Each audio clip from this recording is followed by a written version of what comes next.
I know you did some appearances with her and you were kind of undecided about her candidacy as president, but Tulsi Gabbard is really kind of shocking and dismaying a lot of people on the progressive left with her Yes. viewpoints. But yeah, her perspective on Rittenhouse was kind of odd.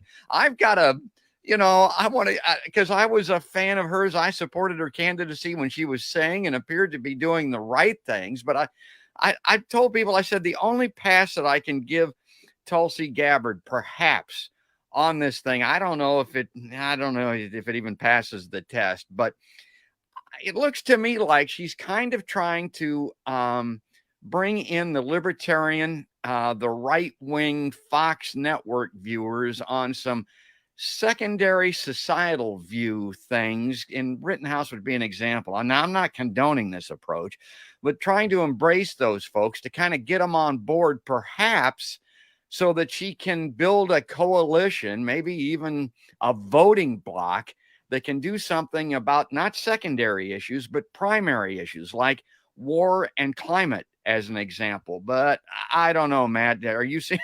Am I stretching a little too far there? Do you think? Yeah, I think and I feel the same, trying to hold on to something that's not there any Yeah. longer, right? Because she was, and I worked with her several years ago. I worked with her and the late Walter Jones in Congress on it was an act.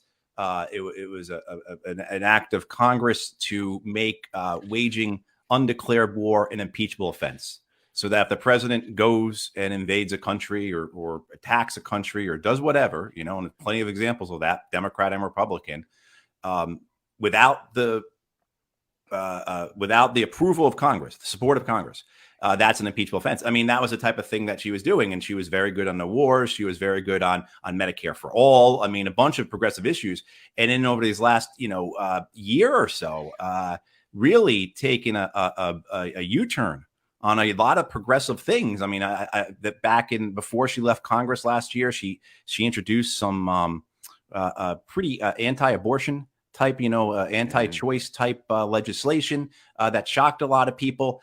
She has been kind of doubling down on what can be rightly taken on Islamophobic comments. And then this with the Rittenhouse, and then you hear a lot of this stuff on Twitter or whatever, saying, she's auditioning for a job at Fox. But she's appealing to this, and it's kind of like the tweet you posted at the beginning of this segment, right? Where there have been leftists, so-called progressives, who have been defending Rittenhouse, and so it's this weird, embrace of violence by leftists or by progressives, signified by Tulsi Gabbard, I guess, that really goes against, in my opinion, the underlying foundations of what progressivism is, of what being of the left is. I mean, we, as I understand it, are a movement that are not pacifist, but not interventionist, and certainly not a movement that sees the use of rifles.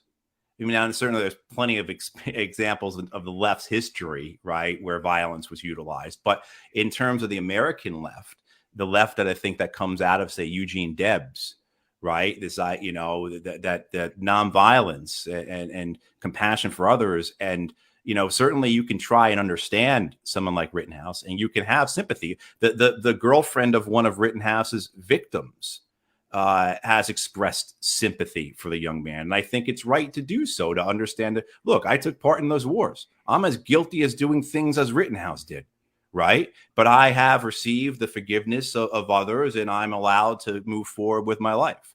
And I think that's and missing, to your point, George, the larger discussion about this. The role of violence in our society, the role of violence-based solutions. How come nearly all of our discussions are rooted in some form of violence, and that takes place in our culture, in our entertainment, and our politics? I mean, you look at the way our politicians talk. You look at what our media portrays, what our news media presents.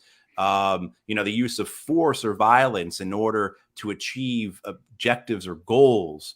We're not having those discussions, but we're talking, specifically about what a 17-year-old boy did, egregious and tragic and horrible.